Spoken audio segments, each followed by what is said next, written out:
วิธีอ่ะอ่ะแค่อันนี้คือลูกสาวเนาะน้องใหม่ว่าสันซะเนาะน้องใหม่ที่มาเหียนตัดยิบนำเนาะอันนี้สอนในการแทกเนาะให้เพิ่นเหียนแทก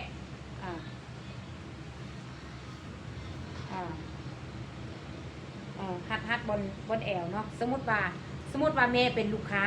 เนาะเอาฮัดเขาอีกเอาฮัดเขาอีกแม่เฮาเป็นผู้แทกลูกค้าเฮาต้องเบิ่งว่ากะว่าให้มันพอดีแอวลูกค้าเนาะให้มันฮัดล้มหลายก็บ่ได้เพราะว่าเฮาตัดสิ้นจะบ่งามแอวเท่าไหร่38แม่นบ่แน่คือว่าแอวไม่ย้าย4น้อยได้ทุกคนแอว38คือว่าเอาสะโพกนี่เฮาแทกเขาจะจับอยู่บนมุมบนปมก้นนี่นะบนเขาเอิ้นอย่างวะเขาเอิ้นปมก้นเนาะโอเค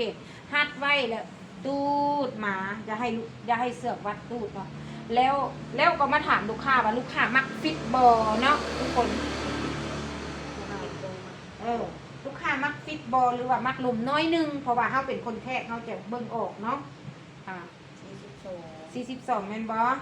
นั่น42น่าจะเป็นลักประมาณนี้เนาะทุกคนแล้วความยาวกับความยาวนั่นกับป้ายหันมันบ่ยากหรอกทุกคนเนาะสำคัญเลยเป็นสะโพกกับแอวนี่แหละเนาะโอเค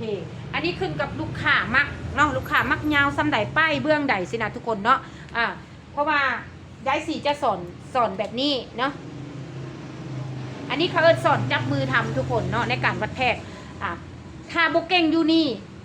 เฮาโบฟ้าออกจากเถื่อทุกคนต้องตั้งใจเรียนให้มันเก่งเนาะให้มันเก่งแมนปมก้นนี่แมนถือแล้วเลยปมก้นตัวนี้เนาะปมก้นตัวนี้แหละ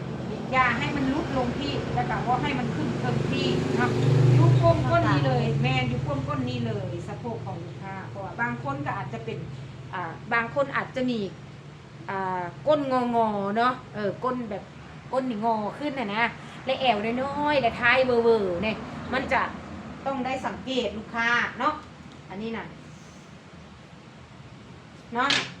ก็จะประมาณนี้เนาะมืออื่นมาเหียนอีกไม่ย้ายสีค่อยบอกว่าถ้าเจ้าบกเก่งในมือนี้เนาะมืออื่นเจ้ามาอีกเจ้าจะเริ่มเก่งขึ้นเนาะเจ้าเฮ็ดมือนี้บกเก่งนะมืออื่นเจ้ามาเฮ็ดเริ่มเก่งขึ้นมือเนยเจ้ามาเฮ็ดเก่งแน่นอนทุกคนเนาะเฮ็ดทุกมือเฮ็ดประจำย้ายสีคิดว่าทางหน้ามีลูกค้าแน่นอน